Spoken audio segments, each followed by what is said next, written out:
Long before you knew the name Apollo, long before songs and hymns celebrated his deeds, there was only the vast stillness of the beginning, the slow and heavy rhythm of creation that the Greeks themselves sought to describe in their myths. To speak of Apollo, you must first imagine the world that produced him, a world where gods were not quiet figures in temples, but beings that moved and struggled and rivaled one another. You must picture a time when chaos was still close, when even the immortals were unsettled, when the order you might take for granted was fragile and incomplete. It is in that ancient atmosphere, where time itself felt raw and unshaped, that Apollo's story begins. The Greeks, always careful to place their gods within a family, told that Apollo was the son of Zeus, the great ruler of the Olympian order, and Leto, a goddess whose quiet strength carried her through trial and exile. But the path to Apollo's birth was far from simple. Leto, though divine, was not welcomed into the secure courts of Olympus. She bore within her womb the children of Zeus, but Zeus's queen, Hera, turned her gaze upon Leto with unrelenting suspicion. Jealousy was never far from Hera, for each of Zeus's liaisons seemed to wound her pride. Yet Leto's case was not ordinary. Her pregnancy promised more than a fleeting affair. It promised children whose power might equal the greatest Olympians. So Leto wandered. She wandered across a world that seemed unwilling to give her shelter.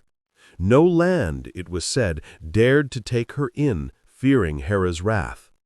The very earth refused her, the seas offered no calm haven, and the mountains stood cold and silent. Imagine this journey, long and exhausting, with the goddess carrying her unborn twins Apollo and Artemis within her. You can picture her in the ancient way, weary feet dragging through dust, a cloak heavy with the sweat of travel, the sun pressing down upon her shoulders and the winds refusing to be kind. She was immortal, yes, but not immune to suffering. The Greeks understood that even their gods bore burdens, for suffering is not reserved to mortals alone. At last, Leto found a place willing to receive her. It was the island of Delos, a rocky and trembling land, barren compared to richer coasts. Delos was not a proud, established land with cities or harvests. It was small, insignificant, and often overlooked. Yet precisely because of its fragility, because it was not sought after by others, it opened itself to her. Delos promised to become firm and unshaken if Leto would give birth there. It was as if the island itself longed for meaning, for recognition, for a role in the story of the gods. And so, upon this humble ground, Apollo's destiny began to take form. The birth itself was a slow ordeal. Leto first brought forth Artemis, the daughter who would later guard the wilderness and the hunt, and who in that moment helped her mother deliver her brother. For 9 days and 9 nights, Leto struggled in pain, until finally Apollo came forth into the world. His first cries were said to echo with unusual strength, as if even in infancy he announced his greatness. The nymphs of Delos, gathered round their hearth fires, sang softly to calm him. The golden light of dawn seemed to touch his skin, as though the sun itself recognized the child who would one day embody its brilliance. And so Apollo was born. But birth is only the beginning. A child, even a divine one, carries no greatness without the path that follows. The Greeks looked upon Apollo as a god who was both youthful and eternal, a bringer of harmony, yet also of plague, a figure of music, yet also of punishment. To understand how such contradictions could belong to one god, you must first walk through the early stages of his story, from the restless beginnings to the establishment of his role among gods and mortals alike. The first of his tasks, as myth tells, was to claim a place of power. A god without a sanctuary is a voice without echo. Apollo desired a seat, a center where his worship would gather. The search for this place is one of the earliest tales about him. He traveled across Greece, through valleys and mountains, past rivers that bent their way around stones, seeking the spot where his temple should rise. Many lands called to him, but none seemed right, until he came upon Delphi, a site already steeped in mystery. Delphi was not empty. It was guarded by the serpent Python, a creature both feared and revered. Python was said to be born of the earth itself, an ancient guardian tied to the raw forces beneath the soil. It was here that Apollo proved himself not merely as a god of beauty and song, but one capable of fierce conflict. He faced Python, and with bow in hand he struck the serpent down. The victory was not only personal. By conquering Python, Apollo claimed Delphi as his own, transforming a place of primal dread into a center of divine order. The Oracle of Delphi, which would become one of the most significant voices in the ancient world, had its roots in this moment. And so Apollo's power was not only in the brightness of his image, but in his ability to bind chaos and give it form. Pause for a moment on this image, the young god still radiant from his birth, standing over the serpent's body, the air heavy with the smell of earth and ash. The nearby stones warm from the sun, and yet an uneasy chill from the underworld rising beneath them. This is not a scene of violent triumph alone, but one of transition. The Greeks, always thoughtful in their myths, were saying that Apollo was not merely light, but also the master of boundaries, the figure who could silence wildness and channel it into order. But Apollo's life, like the rays of the sun he would come to embody, spread in many directions at once. His victories were balanced by failures, his joys by sorrows. The story of his loves is one marked not by harmony, but by tragedy. Time after time Apollo reached out, desiring companionship, and time after time the result was pain. In this, you see the Greeks' understanding that even gods cannot escape longing or the cruelties of fate. One of the most haunting of these tales is that of Daphne, the nymph whose beauty stirred Apollo's heart. Yet Daphne, wishing only for freedom, prayed to be spared from his pursuit. Her prayer was answered, but not as you might expect. She was transformed into a laurel tree, her limbs becoming branches, her hair becoming leaves, her body rooted into the soil. Apollo, reaching her at last, could only embrace the tree.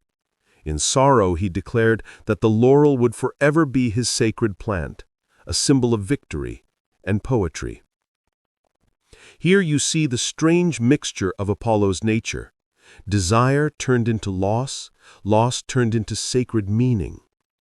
It is in such stories that you begin to sense the pattern of his existence. He is radiant, yes, but his radiance often burns too bright. He brings harmony, but only after conflict. He desires love, but his touch often turns it into grief.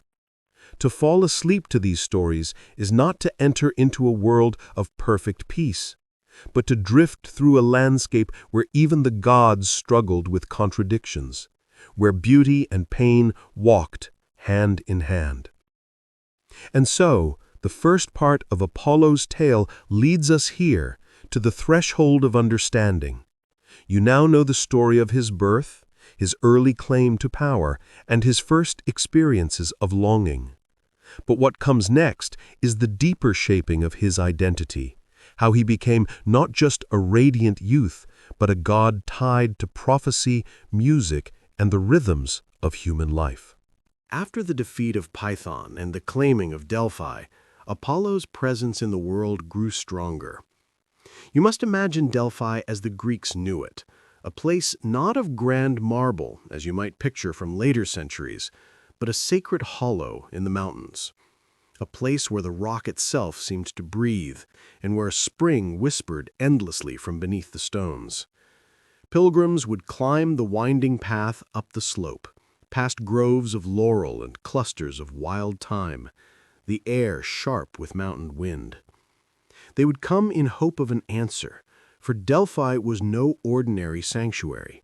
It was the seat of the Oracle, and Apollo, through the voice of the priestess known as the Pythia, gave guidance not only to individuals, but to kings, generals, and whole cities. To understand the weight of this, you must pause upon the Greek view of prophecy. It was not the promise of certainty, but the suggestion of possibility.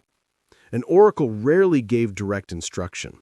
Instead, the words were veiled, shaped like riddles, demanding interpretation.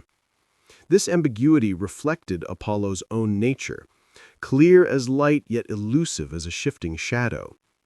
The Greeks would say that Apollo gave voice to truth, but truth that required wisdom to understand. And so a farmer, a merchant, or even a ruler might descend from Delphi with words still echoing in their ears, wondering whether they had heard a promise of prosperity or a warning of ruin. The presence of prophecy bound Apollo closely to human lives.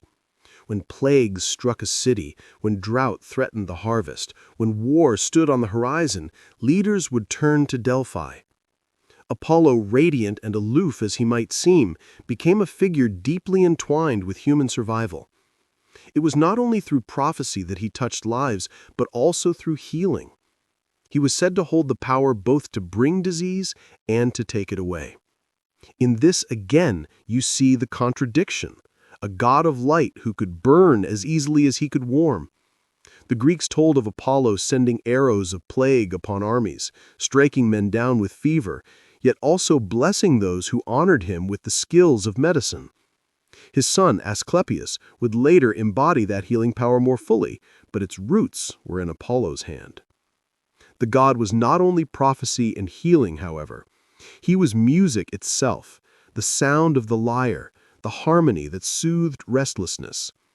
The Greeks told that Hermes, the mischievous younger god, first invented the lyre, fashioning it from a tortoise shell. But when Hermes heard its sound, he desired it, for music belonged naturally to him. Hermes, cunning as always, exchanged the instrument for reconciliation, and thus the lyre became Apollo's. From that time, he was the patron of song and poetry, of choruses that danced around the altars, of bards who told stories at the fireside. Picture the scene: a quiet evening in an ancient Greek village. The houses are simple, with walls of clay and roofs of reed. The air smells of olive oil lamps burning low, their flames flickering against the rough plaster. Outside, the cicadas sing in the darkness, steady and hypnotic. And within this calm, a bard plucks the strings of the lyre, his voice carrying a hymn to Apollo. The villagers listen, weary from labor in the fields, but for a moment lifted into a harmony that feels eternal. This is the gentler face of Apollo, the bringer of calm order, the rhythm that soothes tired souls, the light that softens rather than blinds. Yet always there were shadows beneath his radiance. The Greeks told many tales of Apollo's loves, and nearly all ended in sorrow. We spoke of Daphne, who became the laurel tree. There was also Coronis, a woman beloved by Apollo but unfaithful to him. When he learned of her betrayal, his anger burned, and she was struck down. But from her death came Asclepius, the child who had become a great healer. From grief was born a gift to humanity. Such patterns repeat in Apollo's story: suffering yielding to meaning, tragedy giving birth to endurance. Mortals often feared Apollo as much as they honored him. To neglect his worship, to insult his pride, was to invite disaster. Yet to honor him faithfully was to find balance and order in life. It is perhaps for this reason that he was seen as the ideal of youth, beauty, and measured strength. Not reckless like Ares, not indulgent like Dionysus, not cunning like Hermes, but poised, deliberate, radiant, and yet not without the capacity for cruelty. Think of him as the Greeks might have thought, standing tall, bow in hand, lyre resting at his side, his hair falling in golden waves, his eyes both warm and distant. Around him, the air itself seems still, as though awaiting his word. He is the calm in the center of turmoil, but also the one who can send turmoil if disrespected. And so, as you drift deeper into Apollo's story, you notice how he embodies many contradictions at once. He is light, but a light that can scorch. He is prophecy, but prophecy that confuses. He is music, but music born from struggle. In all this, he reflects not only the ideals of the Greeks, but also their understanding of life itself. That beauty and sorrow, harmony and disruption, clarity and confusion all walk together, inseparable. This is only the beginning. You now know of his birth, his victory over Python, his claim of Delphi, his role as a healer and a bringer of prophecy, his music, and the early stories of his loves. Yet Apollo's tale does not end here. There are still the long conflicts, the rivalries, the moments when his will clashed with that of mortals and immortals alike. There are stories where his arrows brought sudden ruin, and others where his song shaped the very soul of Greek culture. As you rest with these thoughts, you might wonder, what does it mean that one god could hold such contradictions? Why did the Greeks choose Apollo above all to embody both clarity and mystery, both harmony and destruction? What truths about human life were they seeking to express through him? As Apollo grew in renown, his light spread across the Greek world, and with it, the weight of his contradictions. To worship him was to embrace a god who was beautiful and terrible in equal measure. His victories were not merely triumphs of order over chaos, but reminders that order itself is fragile, and beauty can conceal cruelty. To the Greeks, this truth was clear. Even the most radiant gods carried shadows in their wake. It is in his rivalries, his punishments, and his interactions with both mortals and immortals that this dual nature becomes unmistakable. For Apollo was not a passive god, sitting high upon Olympus and content with prayers alone. He intervened, often sharply, and his pride was easily wounded. His enemies felt his wrath swiftly, and his friends, too, could be caught in the crossfire of his relentless pursuit of honor. One of the most enduring tales of his rivalry is that with Marsyas, a satyr of the wild places. You must imagine the satyr not as a monstrous creature, but as a rustic spirit, part human and part goat, dwelling in the forests and mountains, playing pipes fashioned from reeds. Marsyas found himself in possession of a flute said to have been crafted by Athena. The goddess had abandoned it, for when she played she saw her reflection in the water and noticed how her cheeks puffed and distorted her face. She cast the flute aside, but Marsyas took it up and became skilled, his music wild and intoxicating. When Marsyas challenged Apollo, it was not merely a contest of sound, but of pride. On one side stood Apollo with his lyre, delicate, ordered, a harmony that lifted the soul toward clarity. On the other stood Marsyas with his flute, raw, untamed, echoing the rhythms of the forest and the heart. The contest was long, and the nymphs and spirits who listened could not easily choose a victor. But Apollo, unwilling to risk defeat, proposed that they play and sing upside down, with voice and instrument at once. Marsyas, with his flute, could not, and so Apollo declared victory. The punishment was brutal. Apollo flayed Marsyas alive, hanging him from a tree, his blood spilling out until it became a river. Even here, you sense the cruelty beneath the god's shining image. Music, which might have been a bridge between different kinds of beauty, became instead the reason for torment. The Greeks remembered this story not only as a warning against challenging the gods, but also as a reminder that Apollo's order was not always merciful. Harmony, for him, had to be absolute, and those who threatened it, however innocently, suffered greatly. Another tale reveals the same nature, though in a different way. Niobe, queen of Thebes, was proud of her many children. In her pride, she mocked the goddess Leto, Apollo's mother, who had borne only two, Apollo and Artemis. Niobe boasted that she was the greater, that she was more blessed. The insult reached Olympus, and Apollo and Artemis descended to punish her.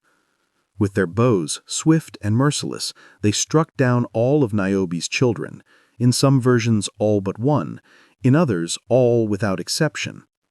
Niobe herself fled, broken with grief, until she turned to stone upon Mount Sipylus, her tears flowing endlessly as a spring.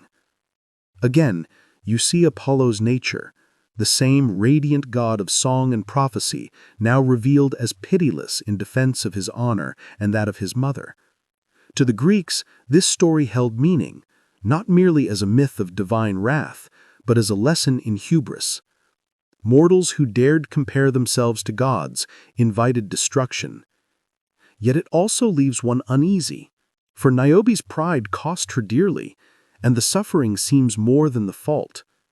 The punishment is greater than the insult, and so Apollo becomes not only a figure of justice, but also of imbalance, a reminder that divinity was not bound by human notions of fairness. Apollo's wrath did not fall only on mortals. Among the gods themselves, he often stood in conflict. One of the most striking examples is his punishment of the Aloedae, twin giants who sought to storm Olympus itself. These brothers grew to great height and strength, and their ambition was boundless. They piled mountain upon mountain, intending to climb to heaven and dethrone the Olympians. Apollo, with the unerring aim of his bow, struck them down before they could succeed. Yet even this victory was tinged with unease. The Aloedae were young and full of daring, and their destruction seemed as much as silencing of potential as a defense of Olympus. Again the pattern repeats, Apollo the defender of order as also Apollo the destroyer of what does not fit within it. It is also worth remembering the tale of his punishment under Zeus. For even Apollo, radiant and proud, was not above the wrath of the king of the gods. Once, in anger against Zeus's decision, Apollo and his brother Poseidon conspired to overthrow him. They failed, of course, and for their rebellion they were cast down to serve as laborers among mortals.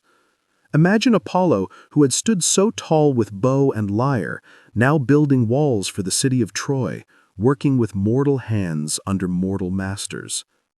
The Greeks told this story as a reminder that even the gods could be humbled, that their pride was not limitless. And yet in this humbling, Apollo revealed another side of himself. For it was said that the walls of Troy, touched by his hand, were perfect, strong, and enduring. His skill in music, in prophecy, in healing, extended also to the art of building. He was not merely a destroyer, but a craftsman. When he turned his attention to creation, his work carried a harmony that endured for generations. As you hear these stories together, Marsyas flayed, Niobe weeping, giants struck down, Apollo humbled into service, you begin to see the deeper shape of his character. He was never one thing only. He was not simply the god of light or the god of music. He was the god who punished pride, yet displayed pride himself. He was the god who brought harmony, but demanded it so fiercely that dissent ended in suffering. He was radiant, yet shadowed, merciful, yet merciless. To the Greeks, this was not contradiction, but truth. Life itself was full of such tension. To live was to know beauty and sorrow at once, to hear music and silence woven together, to feel both health and sickness in the same body, to see clarity and confusion in the same sky. Apollo was their way of giving shape to this reality. Through him, they could imagine a world where contradictions did not cancel one another out, but coexisted endlessly. As the centuries passed, Apollo's cult spread beyond Greece, into the islands, across the Aegean, into Italy. Everywhere, his image carried the same weight. Pilgrims still climbed to Delphi, still asked questions of the oracle, still sang hymns in his name. But behind the hymns, behind the fragrance of laurel and the sound of the lyre, lay the quiet knowledge Apollo was never safe to love too closely. He was beautiful, yes, but beauty that demanded distance, honor, and fear. And so you might wonder, as you let your thoughts drift, was Apollo truly a god of order, or was he, in his way, as dangerous as the chaos he claimed to overcome? Was harmony, as he envisioned it, a gift to humankind, or a chain that bound them beneath his pride? If you close your eyes for a moment and picture Apollo, you might see him not only as the solitary archer or the serene lyre player, but as a figure who continually crossed the fragile boundary between divine and mortal affairs. The Greeks did not imagine their gods as distant and detached. They believed the gods cared deeply, sometimes too deeply, about human struggles, ambitions, and desires. Among these gods, Apollo's interventions were among the most memorable, and his role in the great Trojan War remains one of the clearest examples of his presence in human destiny. The Trojan War, though filled with the clashing of kings and heroes, was as much a story of divine wills as it was of mortal courage. Every god and goddess seemed to take sides, and Apollo's allegiance lay with Troy. You might ask why? Why would the god of light and harmony side with the city destined, as the Greeks believed, to fall? Perhaps it was in part because Troy honored him. Its walls, as the legends tell, had once been shaped by his hand when Zeus punished him with labor among mortals. Perhaps it was also because the Greeks, proud and overbearing in their confidence, so often offended him. Whatever the reason, Apollo stood firmly as protector of the Trojans. The Iliad, that great song of Homer, makes Apollo's hand clear from the very beginning. Do you recall the first notes of that poem, where the wrath of Achilles is sung? The quarrel begins because Agamemnon, the Greek leader, insulted a Trojan priest of Apollo. Chryses, the priest, had come humbly, asking for his daughter's release from captivity. He offered ransom. He begged respectfully. But Agamemnon scorned him, mocking his prayers, insulting Apollo himself by sending the priest away in disgrace. It was then that Apollo, enraged at the insult to his servant, loosed his arrows upon the Greek camp. These were not arrows of wood and iron, but arrows of plague. Imagine them streaking across the night sky, invisible but striking with fever and death. Day after day the Greeks burned pyres for the dead, until the air was thick with smoke and sorrow. Only when Agamemnon relented, only when the girl was returned and sacrifices made, did Apollo stay his hand. This opening act sets the stage. Apollo as protector of Troy, Apollo as punisher of insult, Apollo as the god whose arrows carried not only death in battle, but the slow, invisible weight of disease. In this moment, the Greeks who listened to Homer's song would have remembered that sickness itself was divine, that fever was not random, but the strike of a god whose pride had been wounded. Throughout the war, Apollo is present. Again and again, he intervenes on behalf of Troy. When Achilles rampages across the battlefield, invincible and unstoppable, Apollo alone dares to turn him aside. With his divine hand, he strikes Achilles, not to kill, but to stagger him, to remind him that no mortal, however strong, is beyond the reach of a god. In one famous moment, when Hector, prince of Troy, flees before Achilles, Apollo gives him strength, shields him with his presence, and prolongs the fight. Hector's courage, though destined to fail, is magnified by the god who stands at his shoulder. Yet Apollo's interventions are not merely acts of kindness. He is as much a strategist as a protector. When the Greeks build their great wooden wall to guard their ships, Apollo strikes it down with floods, sweeping it away as though to remind them that mortal efforts against the tide of fate are easily undone. When Patroclus, dear companion of Achilles, dons the hero's armor and drives the Trojans back, it is Apollo who halts him. Striking Patroclus between the shoulders, Apollo stuns him, leaving him vulnerable. Only then does Hector deliver the final blow, and Patroclus falls, setting in motion the grief and fury that will shape the war's end. Consider the depth of this moment. It was Apollo, not Hector alone, who brought down Patroclus. Behind every mortal strike lay the hand of a god, unseen but decisive. For the Greeks, this truth was essential. No war, no life, no death was free from divine will. In Apollo's arrows, they saw the thin line between life and death, between victory and ruin. Apollo's enmity with Achilles reached its climax at the war's end.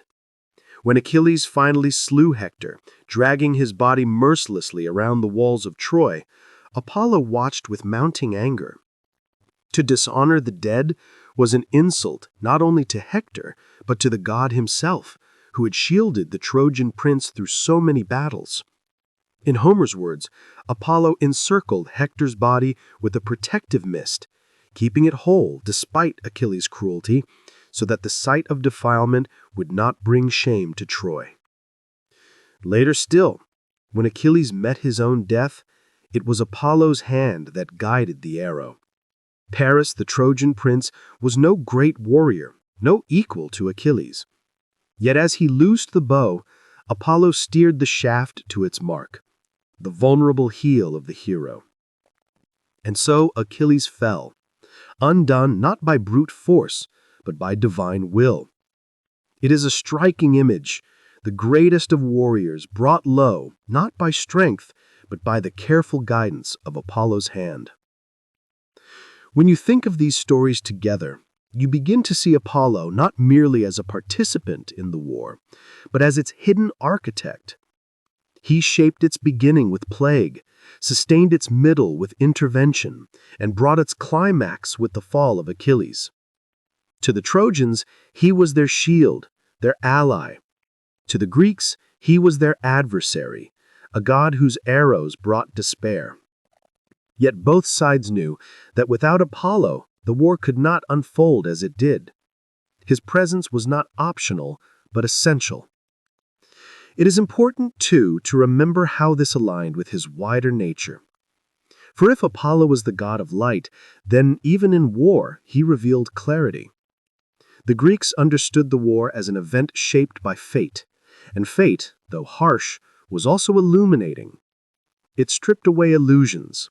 It revealed character. It showed who stood with courage, who faltered, who endured. Apollo, in guiding the war, made it not merely a conflict of armies, but a stage for truth. The truth of pride, the truth of grief, the truth of mortality. And yet, just as in the earlier stories of Marsyas and Niobe, there is unease here. Apollo's justice is not human justice. His hand is not merciful. He punished Agamemnon's insult with a plague on an entire army. He brought down Patroclus not because the man was guilty of hubris, but because fate required it. He slew Achilles not in open combat, but with an arrow guided by divine hand. To worship Apollo, then, was to acknowledge not only beauty in music, but also the certainty that beauty hides cruelty, and clarity can also blind. When the Trojan War finally ended, when Troy burned and its people scattered, Apollo's role did not fade. Survivors carried his name with them, singing hymns, even as they mourned their city's fall. In this way, his image grew larger still, for he was not only the god of the victorious, but the god of the fallen. His protection of Troy did not end in success, but in memory, and memory for the Greeks was as powerful as victory. So you are left with a question, one that lingers gently as the story rests on your thoughts. Was Apollo's hand in the Trojan War a defense of justice, or was it merely another expression of divine pride? Did he shield Troy out of love, or did he strike Greece out of insult? And if gods can shape war so easily, where then does human courage truly lie? When the echoes of war subside, when the clash of spears and the smoke of pyres drift away into silence, there remains another side of Apollo, one that feels almost contradictory to the fierce protector of Troy and the stern punisher of Niobe. This side is calmer, yet no less powerful.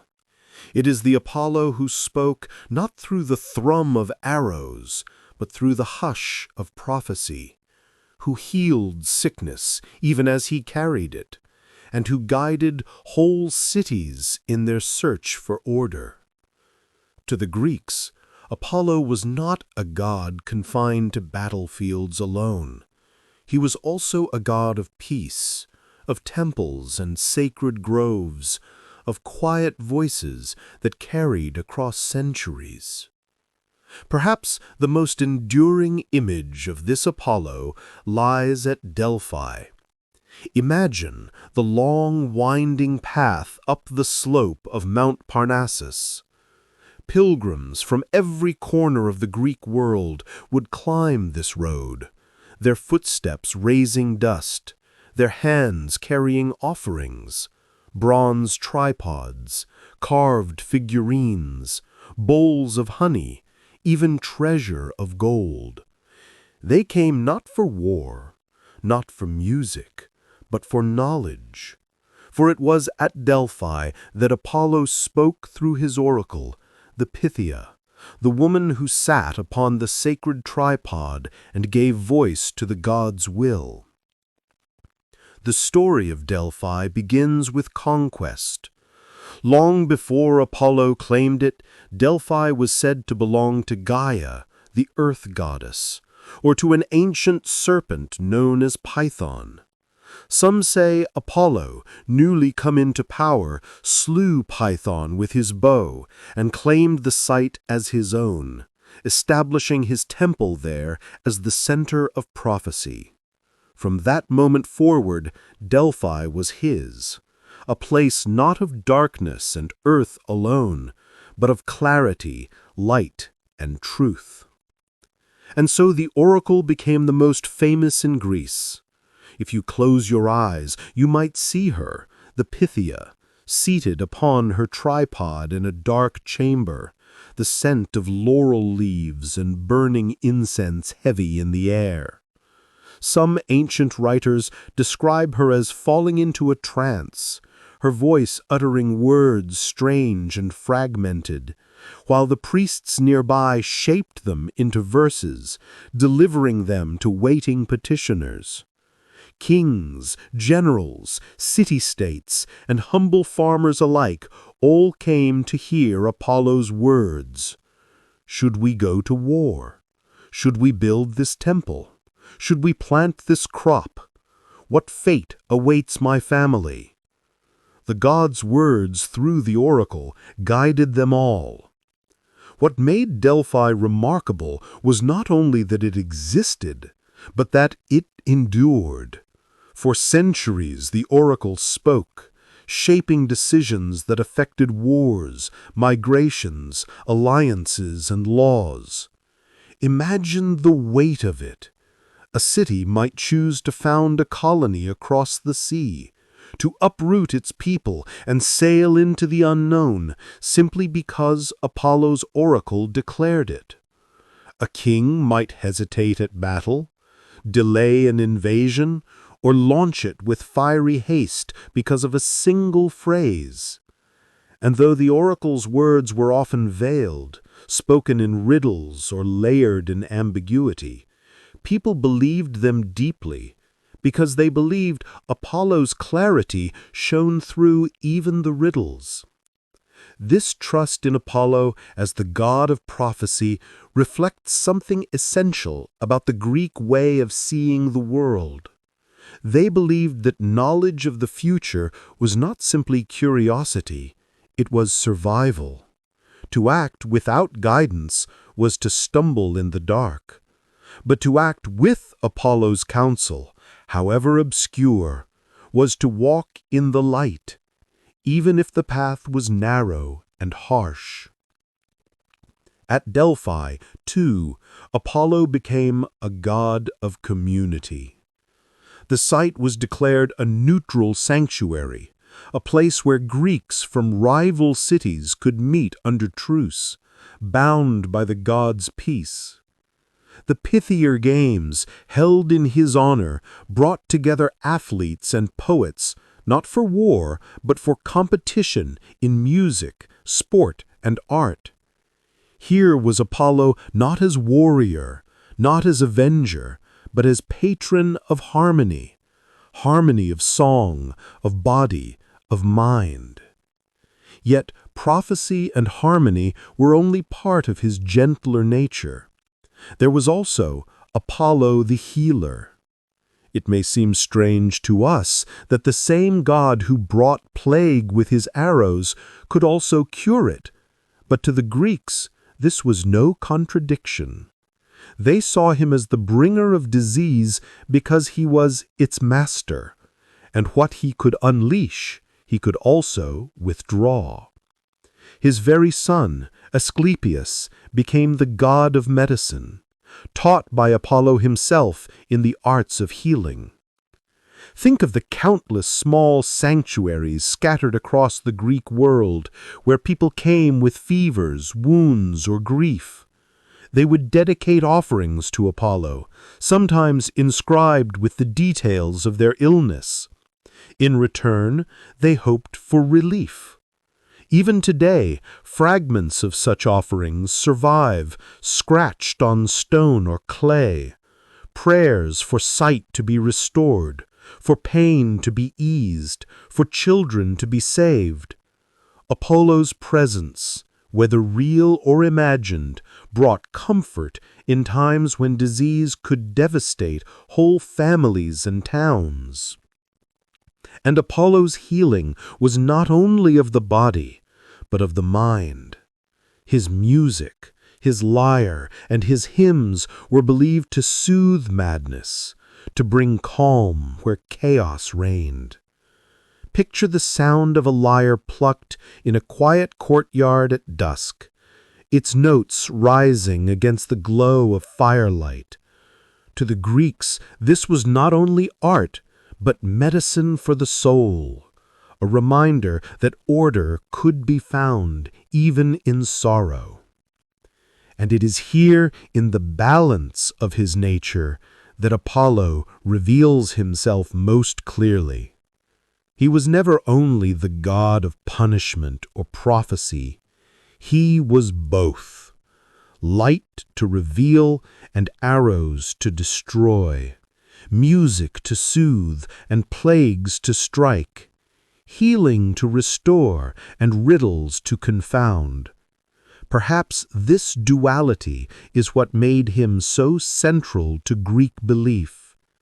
He embodied the truth that life itself is never only joy or only sorrow, but always a blend of the two.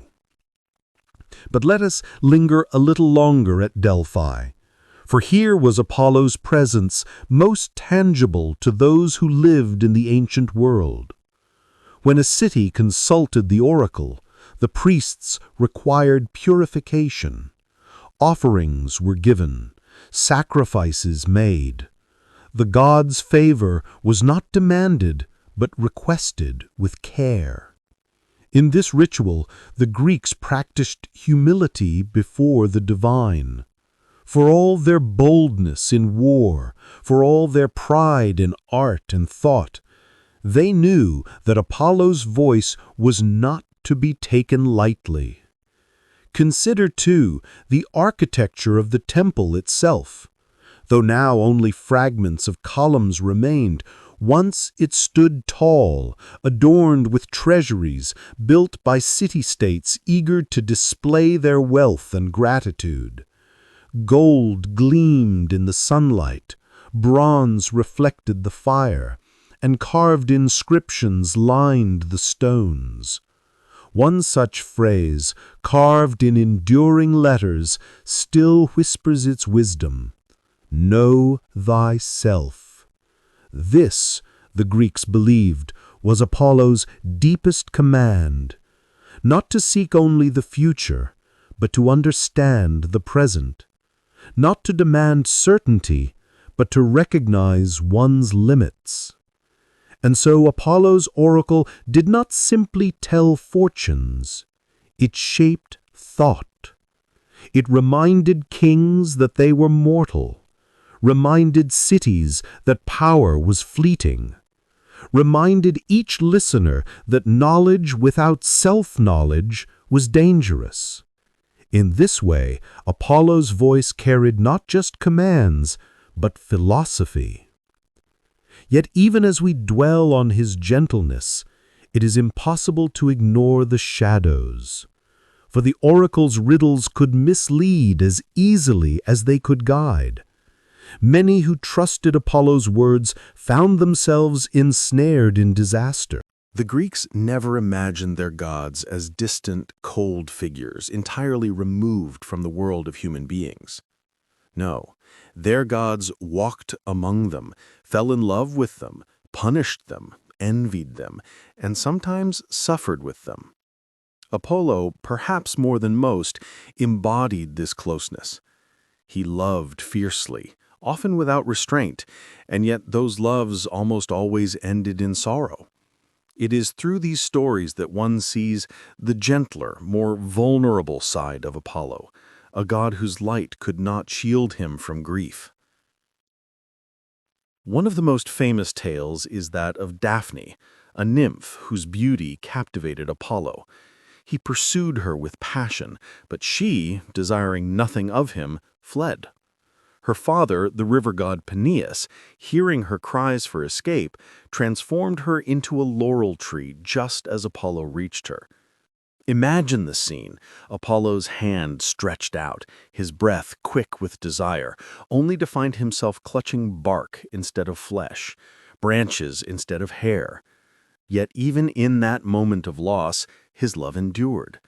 He declared the laurel sacred to him, and ever after, victors at games and poets in their triumph wore wreaths of laurel leaves in his honor. A love unfulfilled became a symbol of glory, as though Apollo transformed his sorrow into something enduring. Then there is the tale of Hyacinthus, a youth beloved by Apollo. Their bond was strong, marked by affection and companionship, but their joy was brief. While playing a game of discus, Apollo accidentally struck Hyacinthus, killing him instantly. The grief of the god was immeasurable. In his sorrow, he caused a flower to spring from Hyacinthus's blood, the hyacinth with its deep purple petals marked by lines that the Greeks thought looked like letters of lamentation. Once more, Apollo turned loss into beauty, but the beauty never erased the grief. These stories reveal something essential about how the Greeks understood even their gods, that love was inseparable from pain. For mortals, this was obvious. To live was to suffer, and to love was to risk loss. But to imagine Apollo himself bound by the same sorrow was to bring the divine closer to human life. If even the god of light and music could not keep love safe, then how could mortals? Yet not all of Apollo's loves ended with tragedy. Some ended with anger. Consider Coronis, a mortal woman whom Apollo loved and who bore his child. But Coronis betrayed him, giving her heart to another. When Apollo discovered the betrayal, his wrath was swift and merciless. She was struck down, but from her burning pyre, Apollo snatched their child, Asclepius, the one who would become the god of healing. Once again, Apollo's stories show the strange balance of cruelty and mercy, of destruction and preservation. He destroyed the mother but saved the child, as though life itself had to be wrested out of ashes. It is through Asclepius that Apollo's role as a healer grows even deeper. For Asclepius was not merely a physician, he was said to have the power to raise the dead. Such a gift, however, could not be tolerated by Zeus, who feared that the boundary between mortal and immortal would collapse. And so Zeus struck down Asclepius with a thunderbolt. Apollo's rage was so great that he turned his anger on the Cyclops, the makers of Zeus's thunderbolts, killing them in vengeance. For this crime, Apollo was punished, condemned by Zeus to serve a mortal. And here lies another remarkable detail of Apollo's story: a god condemned to labor. He served King Admetus of Thessaly, tending cattle, living not as a lofty Olympian, but as a humble servant. To the Greeks, this was astonishing. Imagine the god of light, prophecy, and music reduced to herding cows in the fields, answering to a mortal master. Yet in this humiliation, Apollo showed kindness. He blessed Admetus's herds so that they multiplied beyond measure, and he offered the king friendship and protection. It is a reminder that even gods could know humility, that light can bend low without extinguishing itself. But Apollo's kindness was not always soft. He could be ruthless when his pride was wounded. The story of Marsyas, the satyr who challenged him to a contest of music, makes this clear. Marsyas played the aulos, a flute-like instrument, with great skill.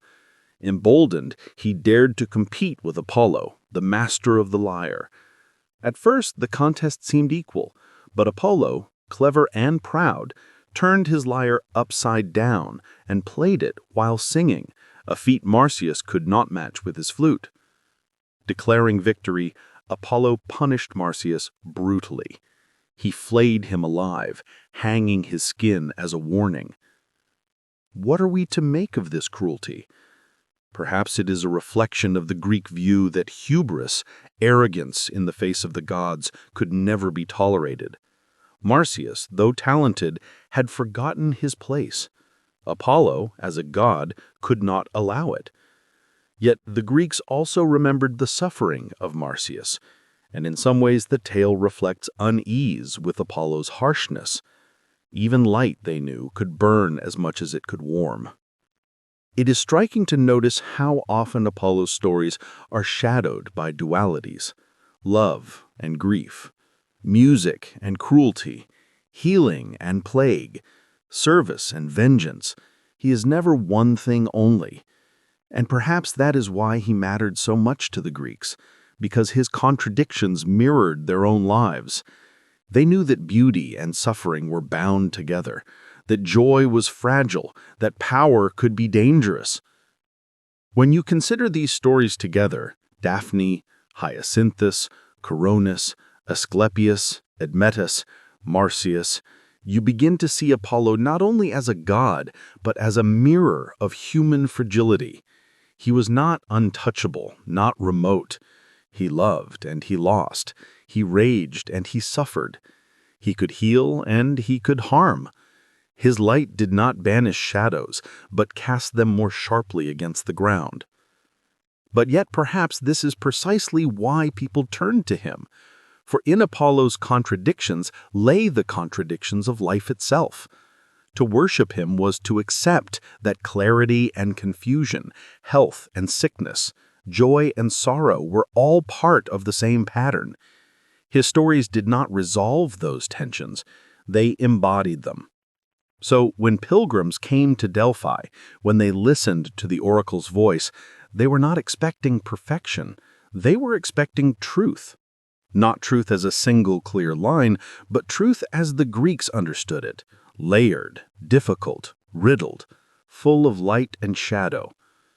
And so Apollo remained central, not only as the god of prophecy and music, but as the god who showed in his own life that even the divine could stumble, could suffer, could embody the same restless mixture of joy and sorrow that marked every human existence. Apollo's presence did not remain confined to the rugged mountains, islands, and valleys of Greece. His reach extended far, traveling along the same sea routes that carried merchants, soldiers, and colonists. The Greeks, wherever they settled, brought their gods with them, and among them Apollo was often given pride of place. Unlike some deities whose cults remained tied to a particular region or shrine, Apollo's worship was adaptable, portable, and easily transplanted into new communities. This mobility was rooted in his roles: music and poetry, prophecy and healing. These were needs not limited by geography. Every city desired divine sanction for its decisions. Every army sought assurance before a campaign, and every household wished for health and protection. Apollo, more than most gods, seemed to answer these universal desires. His Delphic oracle became a central hub, but many smaller shrines and temples emerged across the Greek world. In Asia Minor, in the islands of the Aegean, in the cities of Magna Graecia in Italy and Sicily, his name was called upon, his hymns sung, his statues erected. One remarkable feature of Apollo's cult was its musicality. Whereas some gods were celebrated primarily with sacrifices and prayers, Apollo was consistently linked with song, with lyres and choruses. At festivals, competitions were held not only in athletics, but in music and poetry, the Pythian games at Delphi being the most famous. These games, established in his honor, celebrated not only physical strength, but also artistic achievement. Victors in these contests wore laurel wreaths, recalling the story of Daphne and reminding everyone of Apollo's bittersweet pursuit of beauty. It is no accident, then, that Apollo became a symbol of order, harmony, and civilization itself. To the Greeks, he was the god who represented balance, not the unrestrained wildness of Dionysus, nor the sheer brutality of Ares, but the measured, rational clarity of music, prophecy, and healing. To build a city under Apollo's protection was to claim a kind of cultural dignity, a sense of being guided not by chaos, but by light. When Rome began its rise to power, Apollo found a new stage upon which to stand. Initially, the Romans did not adopt all Greek gods directly. Their own pantheon, rooted in older Italic traditions, had different emphases. But over time, as Greek culture seeped into Roman life, Apollo was among the gods most fully embraced. In fact, unlike some other deities whose names were simply altered to Latin equivalents, Apollo entered Roman religion under his own name, unchanged. He was Apollo to the Greeks and Apollo to the Romans. Why did Rome accept him so wholeheartedly? In part because he embodied qualities Rome admired. He was a god of prophecy, and Rome, a city always anxious about omens and the will of the gods, valued the certainty of oracles. He was a god of healing, and as Rome expanded, plagues and illnesses threatened both army and city. To invoke Apollo was to call upon protection against unseen dangers. But perhaps most importantly, he was a god of order and law.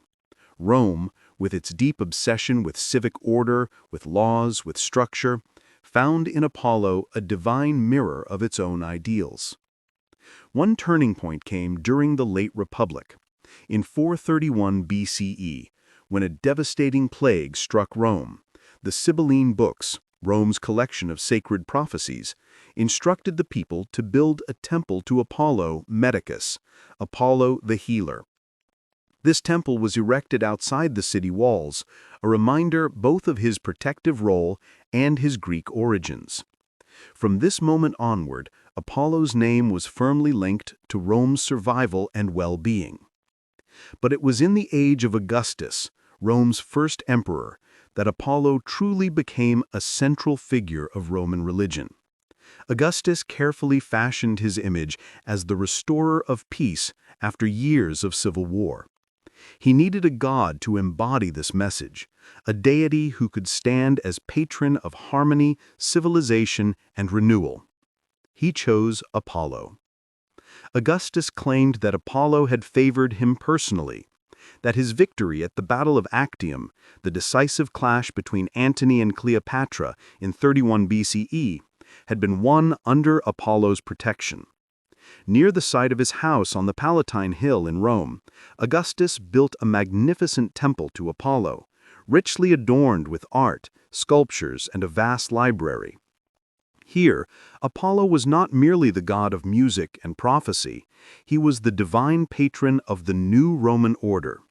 Through Augustus, Apollo became not just a Greek god adapted by Rome, but a symbol of imperial power itself. The imagery was deliberate. Apollo, with his lyre, his laurel, and his eternal youth, represented a world of order, culture, and civilization, exactly what Augustus wanted Rome to embody. To oppose Augustus was therefore not only to oppose the emperor, but to oppose the harmony and light of Apollo himself. In the process, Apollo's myths gained a new layer of meaning.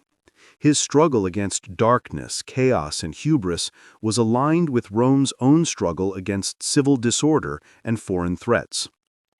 But Apollo's presence was not limited to temples and politics. He lived in art, in literature, in daily rituals. Roman poets like Horace and Virgil sung of him, weaving his imagery into the fabric of Roman identity. Virgil, in his great epic the Aeneid, placed Apollo among the gods who guided Aeneas, Rome's mythic founder. In this way, Apollo was no longer only the god of the Greeks, he became an essential figure in the story Rome told about itself.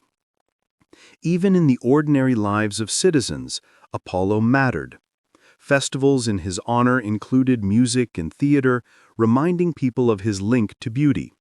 His role as a healer meant that his name was invoked in prayers for recovery from sickness, and his priests offered sacrifices in times of plague. To Roman soldiers setting out on campaign, Apollo's name offered a sense of divine sanction, a reminder that light and order went with them into foreign lands.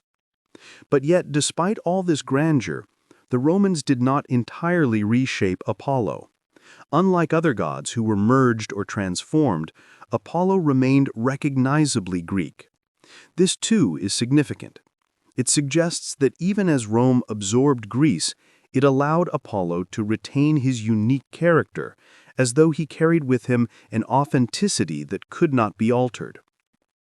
Perhaps it was his contradictions, healer and punisher, musician and avenger, that made him so resilient.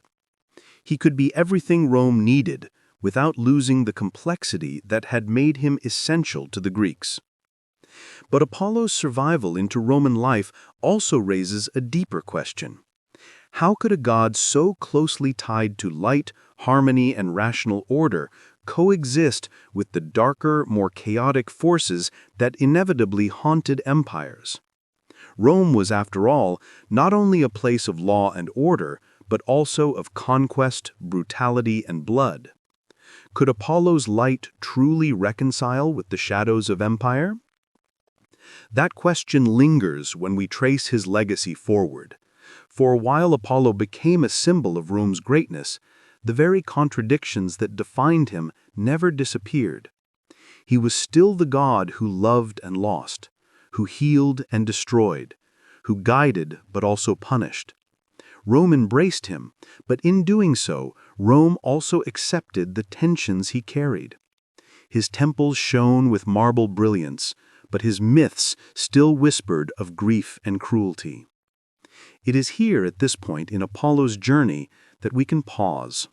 He has traveled from the sacred groves of Greece to the heart of Rome, from the whispers of oracles to the proclamations of emperors. His image has shifted from the god of prophecy and poetry to the guardian of empire and civilization. But yet, through all these changes, the contradictions remain. Perhaps this is why Apollo endured when other gods faded. His light was never absolute. It carried shadows, and in those shadows, people saw themselves. But what happened when the old religions began to fall away, when Christianity rose and the temples of Apollo grew silent? Did his light vanish, or did it find new forms in art, literature, and memory? As Rome matured into empire and later into slow decline, Apollo remained a figure of reverence. His temples continued to receive offerings. As Rome matured into empire and later into slow decline, Apollo remained a figure of reverence. His temples continued to receive offerings, his priests continued to interpret omens, and his name was invoked by emperors seeking legitimacy. But history has its currents, and the gods of the old world could not remain untouched by the tide that was rising in the eastern provinces of the empire. Christianity, once a small sect, began to spread, carrying with it a new vision of the divine, one that would eventually redefine the spiritual landscape of Europe. For centuries, Apollo had embodied light, the light of the sun, the light of harmony, the light of reason. This image made him both powerful and vulnerable when Christianity began to take hold. For the Christians also spoke of light, but their light was different. It was the eternal light of one God, not the shifting radiance of a many-sided deity. Apollo's brilliance, once unchallenged, now stood as a rival to a new vision of truth. And yet Christianity did not simply erase Apollo. In fact, early Christian thinkers often found themselves in dialogue with his image. Some condemned him outright, calling him a false god, a demon dressed in beauty. But others, more cautious, acknowledged that the longing Apollo represented for clarity, for harmony, for the healing of body and soul, was not itself evil, but a sign of humanity's restless desire for divine order. In sermons and writings, Apollo became both an adversary and a mirror. The temples of Apollo did not vanish all at once. In the 3rd and 4th centuries CE, even as Christianity grew, Apollo's shrines remained active. His oracle at Delphi, once the heart of Greek religion, still functioned, though with diminishing authority. Pilgrims still came, priests still answered questions in the god's name, and sacrifices were still offered. But the power had faded. Roman emperors, once devoted patrons, began to shift their allegiances. When Constantine converted to Christianity in the early 4th century, the balance tipped irreversibly. By the time of Theodosius I, at the end of the century, pagan temples were officially closed, their rituals forbidden. It is said that the Oracle of Delphi itself gave a final cryptic prophecy before it fell silent forever. When asked why Apollo no longer spoke, the answer was simple. "Tell the king, the well-built hall has fallen. No roof shelters Phoebus, no prophetic laurel, no speaking spring. The voice is silenced." With those words, the centuries-old voice of Apollo's prophecy was extinguished. But the silence of temples did not mean the death of memory. Apollo lingered in poetry, in art, in philosophy.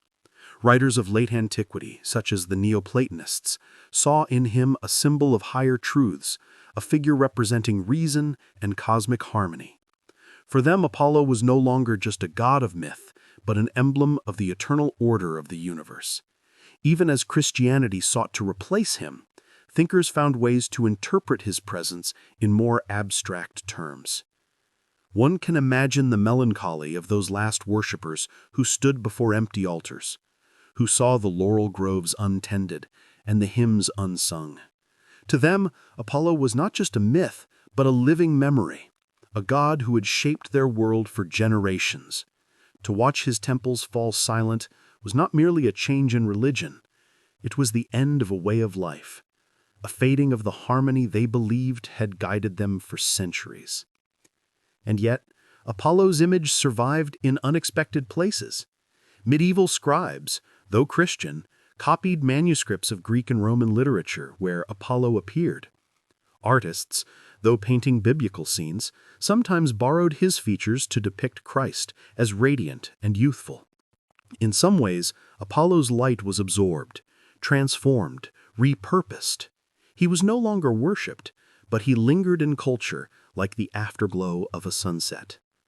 In fact, some early Christian art portrayed Christ with features strikingly similar to Apollo's: radiant halo, flowing hair, serene youthfulness. The transition was not accidental. Apollo had long been the visual shorthand for divine light, and when Christians sought to depict their god of light, they unconsciously drew upon his imagery. The Apollo of the pagans had been silenced, but in the faces of painted icons and mosaics, fragments of his form lived on. Nor did poets forget him. Throughout the Middle Ages, scholars and writers preserved his myths, often reframing them with moral lessons or allegories. To them, Apollo's pursuit of Daphne, his grief for Hyacinthus, his punishment of Marsyas, were not merely pagan tales, but symbolic stories of desire, loss, pride, and divine justice. In monasteries where ancient texts were copied by candlelight, Apollo's stories remained alive, waiting to be rediscovered. And rediscovery did come. During the Renaissance, Apollo returned with renewed splendor. Artists, sculptors, and poets looked back to antiquity for inspiration, and in Apollo they found an image of beauty, harmony, and artistic genius. Painters depicted him as the ideal youth, radiant and balanced. Sculptors chiseled his likeness in marble, recalling the classical statues that had survived. Poets invoked him as patron of the arts, as they had in ancient Greece. To the Renaissance mind, Apollo represented the perfection of human culture, the union of body, mind, and spirit. This rebirth of Apollo was not worship in the old sense. No temples were raised, no sacrifices offered, but his image became a cultural ideal, shaping the way Europe thought about beauty and order. To invoke Apollo was to aspire to harmony, to clarity, to the radiant light of reason. His myths, once sacred stories, became metaphors in literature, guiding not religious practice, but artistic vision. The Enlightenment, too, found in Apollo a useful symbol. As philosophers and scientists sought to cast light upon the workings of the universe, they looked back to the god who had always stood for illumination. Apollo's light became the light of reason, his harmony the order of the cosmos. Though few believed in him literally, his name carried weight. Even today, when we speak of Apollonian qualities, we mean the calm, rational, measured, and orderly, in contrast to the wild and chaotic, qualities that still shape how we divide the world. Thus, Apollo's story did not end with the fall of paganism. He did not vanish into silence, as Marsyas's flute had done. He changed, transformed, absorbed into new traditions, reborn in new guises. From the Oracle's cryptic words to Renaissance canvases, from Roman marble to Enlightenment philosophy, Apollo endured. And yet, if we think of him not as a symbol, but as a god once worshipped, the question remains: does a god truly die when temples fall and hymns are silenced? Or do they live on as long as human memory, human art, human longing preserves them?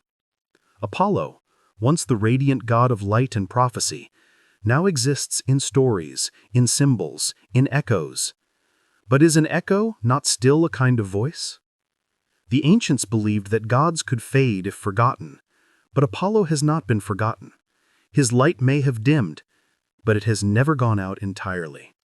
Perhaps this is his greatest legacy, that even when his altars crumble, he remains in the imagination of those who seek harmony, who long for healing, who look to the horizon for light.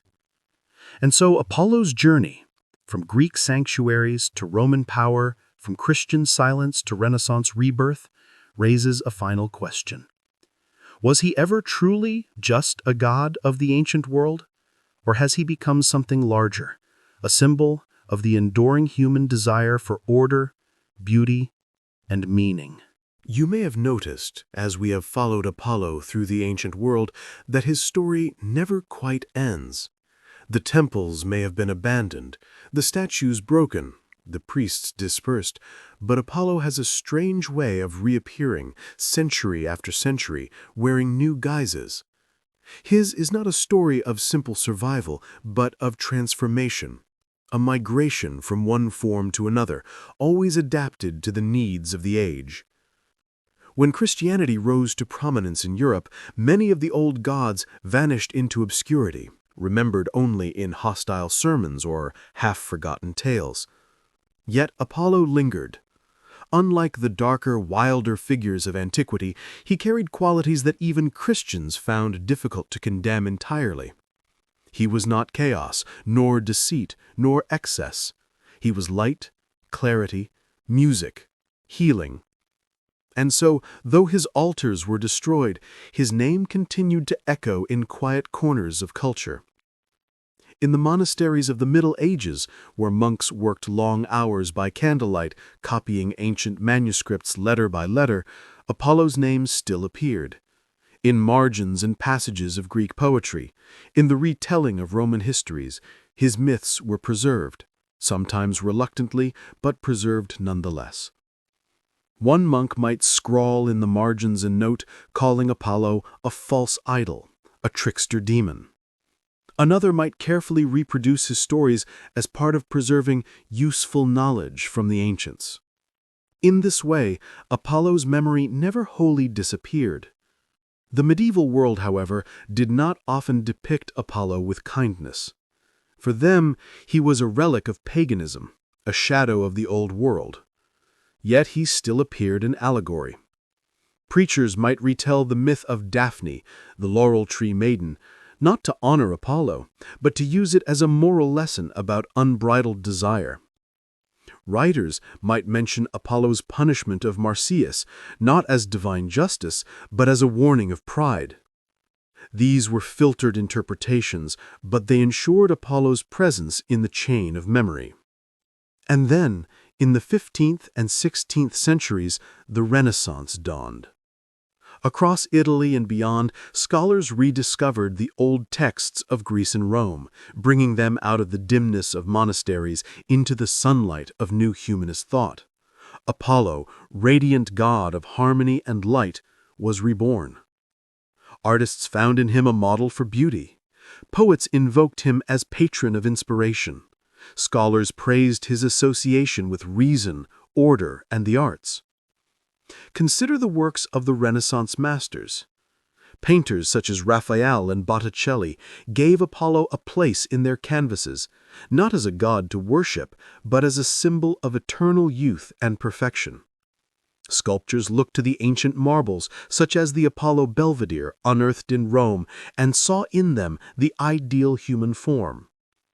To Renaissance eyes, Apollo was not simply a god, but the embodiment of harmony itself, the union of mind and body, art and intellect.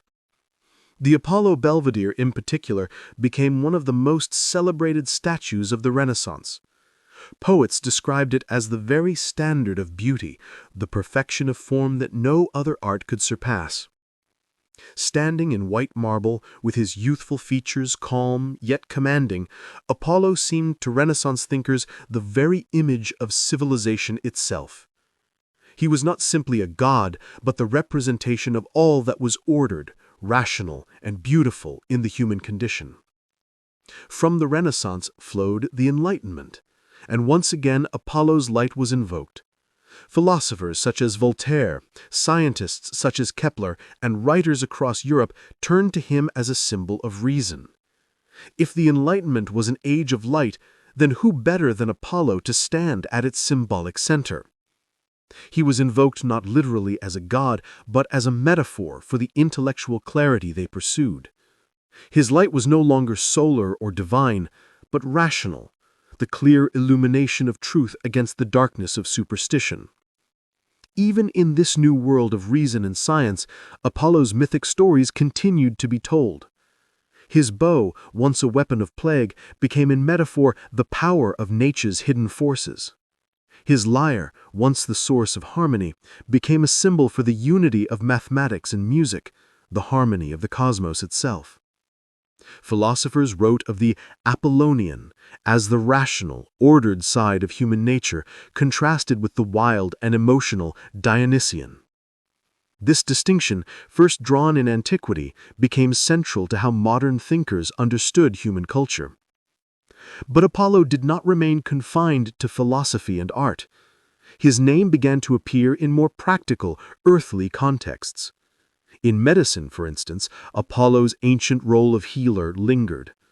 Physicians in the Renaissance and Enlightenment invoked him when discussing remedies or the harmony of the body.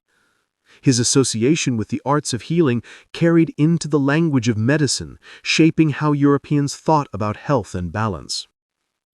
As Europe moved into the modern era, Apollo found yet another rebirth in the arts. Poets of the Romantic Age looked back to him, not as a figure of reason, but as a symbol of beauty, longing, and lost perfection. John Keats, in his Ode on a Grecian Urn, captured the longing for the eternal youth embodied in classical statues of gods like Apollo. Percy Bysshe Shelley, too, invoked the imagery of radiant deities in his verses, using Apollo as a figure of inspiration and loss. Even as faith in the gods themselves had long faded, their shadows haunted poetry, carrying meaning beyond belief.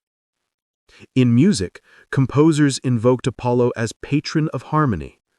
Operas, symphonies, and choral works referenced him as a symbol of art's divine origin. To speak of Apollo was to speak of the idea that music itself came from a higher order, a cosmic harmony that humans could only glimpse. His lyre, though unseen, still resonated in the minds of musicians. And then, in the 20th century, Apollo's name appeared in yet another, startlingly new place, in the stars. When humanity began to look beyond Earth, when we built rockets to break free of gravity's hold, Apollo was chosen as a name for one of the most ambitious endeavors in history, the Apollo program. It is a curious choice, but a fitting one. For Apollo had always been linked to the heavens, to the sun, to the light that shone upon the world. To name a space program after him was to connect the ancient longing for divine light with the modern quest for knowledge. When astronauts walked upon the moon under the banner of Apollo, they carried with them not only the technology of their time, but the weight of millennia of myth. In a way, Apollo's radiance had reached further than the ancients could ever imagine, not merely across Greece and Rome, but into the cosmos itself. Think of this strange continuity. From the laurel groves of Delphi to the marble of Renaissance statues, from the Enlightenment philosophy to the rocket ships of the 20th century, Apollo's name has never vanished. He has been a god, a symbol, a metaphor, inspiration. His story has been retold, reshaped, reframed, but never lost. Yet here there is something unresolved. For what is Apollo today? He is no longer worshipped. Few call upon him in prayer, yet his name lingers. His image still inspires, his myths are still taught and retold. Can a god live in memory alone? Can a god survive in culture, even when belief fades? Or does Apollo's persistence suggest that the divine is not easily erased, that even forgotten gods find ways to return, to shape the imagination of future generations? If you look closely, you will find that Apollo's shadow still falls upon the world, though most do not notice it. His name has been carried into universities, theaters, scientific projects, even small cultural habits that most people do not associate with the ancient god. His figure has slipped quietly into psychology, literature, and even the language we use to describe our own minds. Apollo's immortality, it seems, has never depended on worshippers kneeling before an altar. It has depended on memory, on the way humans keep retelling stories to explain themselves. In the late 19th century, a German philosopher named Friedrich Nietzsche revisited the ancient pairing of Apollo and Dionysus. To Nietzsche, these two gods represented opposite but necessary forces within human culture.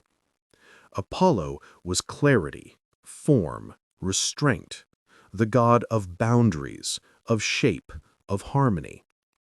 Dionysus, in contrast, was ecstasy, dissolution, chaos, drunkenness, and creative frenzy. Nietzsche suggested that all art, all culture, in fact all human life, was a dance between these two impulses, the Apollonian, which gave structure, and the Dionysian, which broke through boundaries in bursts of wildness. This idea has remained alive ever since, shaping how philosophers, psychologists, and artists think about the human condition. When you listen to a piece of music, you may feel this tension. The ordered rhythm, the structure of melody, the harmony of notes, this is Apollonian. But then comes the improvisation, the unexpected shifts, the passion that breaks the rules. This is Dionysian. Together, they create a whole. In this sense, every song, every painting, every dance is in some way an echo of Apollo and his counterpart, balancing order with chaos. Apollo's presence also lingers in psychology. Carl Jung, the 20th century psychologist, often spoke of archetypes, ancient symbols that live deep within the collective human mind. The figure of Apollo, with his clarity and light, his pursuit of knowledge, represents one such archetype, the rational, ordered self that seeks to control impulses and strive for harmony. Jungian thinkers see Apollo not just as a myth, but as an inner presence, something that shapes how individuals understand themselves. He is the part of you that longs for balance, for reason, for calm in the midst of confusion. And so when modern people seek clarity, when they look for balance in a world of noise, they are, perhaps unknowingly, following in Apollo's path. His lyre has become the quiet rhythm of daily routines. His bow has become the focus of discipline and self-control.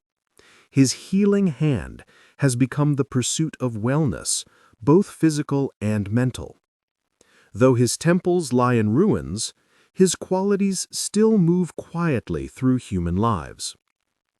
In literature, Apollo has never left. Writers as different as James Joyce and T.S. Eliot wove fragments of Greek mythology into their work, using Apollo and his myths as symbols of continuity, of the eternal return of cultural memory. In modern novels, too, his figure occasionally appears, sometimes directly, sometimes in subtle references to the sun, to music, to the longing for perfection. His name lends a kind of gravity, a reminder that even in the most modern stories, the old gods remain just beneath the surface. Even in popular culture, Apollo appears. His name has been used for ships, theaters, musical venues, and organizations. An Apollo theater suggests art, music, harmony. An Apollo project suggests ambition, vision, light.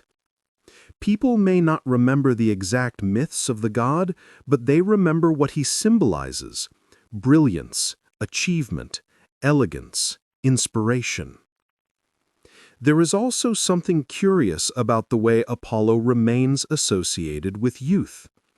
In the myths, he was always a god of beauty, appearing in the eternal freshness of early manhood, never aging, never bent by time.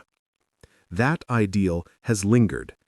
In art, in sculpture, in the human imagination, Apollo is the unchanging standard of beauty. Even today, when people speak of the classical ideal of the human form, it is often Apollo they have in mind. A body proportioned, balanced, neither exaggerated nor weak, a harmony of strength and grace. That idea, thousands of years old, still shapes how people imagine health, aesthetics, and even athleticism. In another sense, Apollo's persistence shows us something about the human relationship with light. From the earliest times, humans have looked to the sun as giver of life, as the daily reassurance that darkness will end, as the source of rhythm and order. Apollo, linked so closely with the sun, is the mythic embodiment of that need. Even now, people feel relief when morning comes, when light floods a room, when days grow longer after winter. Though they may not name Apollo, they feel something of him, the quiet reassurance that light will return. And yet Apollo has never been a god of mere comfort. His myths remind us that light can also reveal harsh truths. His arrows, after all, brought plague as well as healing. His pursuit of Daphne was relentless, even destructive. His punishments of hubris were cruel, even merciless. Apollo teaches not only that light brings clarity, but that clarity itself can be difficult, even painful. To see too clearly is to lose illusion. To live by harmony is to risk rigidity. This duality may be why Apollo has remained so compelling. He is not simple comfort, but the reminder that clarity is both gift and burden. As we follow Apollo's story into modern times, there is one final question that emerges.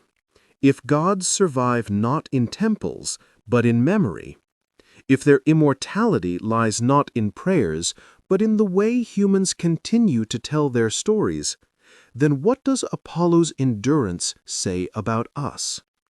Why do we return, again and again, to the figure of the radiant god with his lyre and bow? Perhaps it is because Apollo represents something that humans never cease to seek: the longing for order in the midst of chaos, the need for beauty in the midst of ugliness, the search for healing in the midst of suffering, and the yearning for light in the midst of darkness. Even in an age of machines and satellites, of skyscrapers and glowing screens, these needs remain. Apollo, in some form, answers them still. And so, as you let the story settle, as the quiet images of ancient temples and shining marble statues drift into your thoughts, perhaps you can feel the lingering presence of Apollo too, not as a god to worship, but as a reminder of what you and all humans have always needed: light, harmony, music, healing, a sense that even in darkness there is something steady, radiant, waiting. And maybe that is the truest form of immortality a god can have.